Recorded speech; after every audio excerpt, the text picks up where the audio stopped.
Bambukal, para nang sa ganun sa ating mga kababayan, pinapakita, siguro ipakita lang natin ulit yung bahagi or yung parte ng ito nitong gumuhong bahagi ng Asipat Bridge. How's that, Bambukal?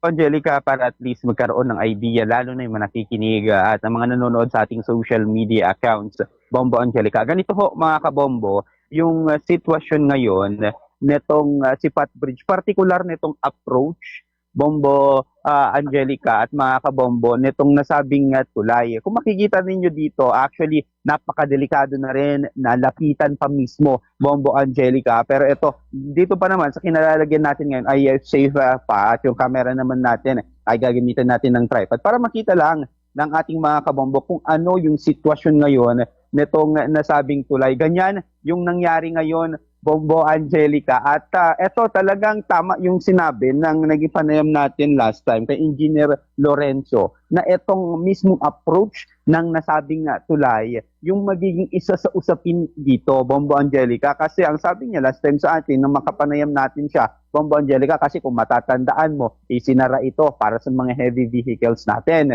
Bombo Angelica. At ang rason nga doon, para mapanatili na itong nasabing tulay, Bombo Angelica, na maging working pa rin sa lahat ng mga sasakyan liban na lamang sa mga heavy vehicles. At isa nga sa pangamba ng City Engineering Office last time ay itong mismong approach kapag kinain ng tubig. In Ilocano nga, Bombo Angelica, pasla makarkaran, di unig na, unada, Bombo Angelica. So yan yung sitwasyon na nakita natin ngayon dito, Bombo Angelica, which is, yun nga, nagkatotoo, yung sinabi ng City Engineering Office na mismong itong approach ang nangyari or approach ang nasira nitong nasabing tulay, Bombo Angelica.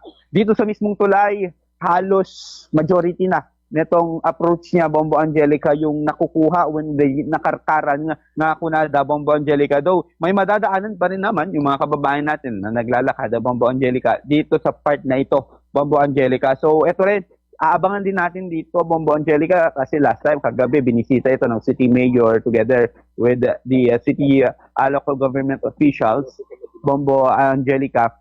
At mamaya siguro, kasi pahayag ni Mayor kagabi, bibisitahin ito ng City Engineering Office, what will be yung gagawin nila, Bombo Angelica.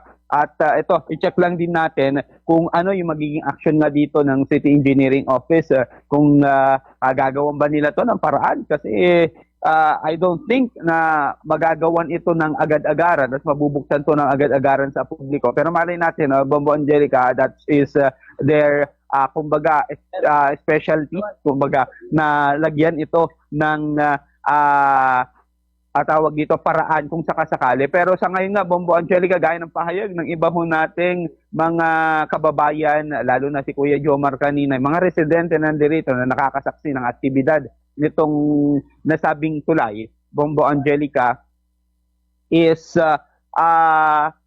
magiging abala ito sa mga kababayan natin, lalo na yung mga service. Ang sitwasyon naman, pag magtra-tricycle sila, mas madodoble yung kanilang gas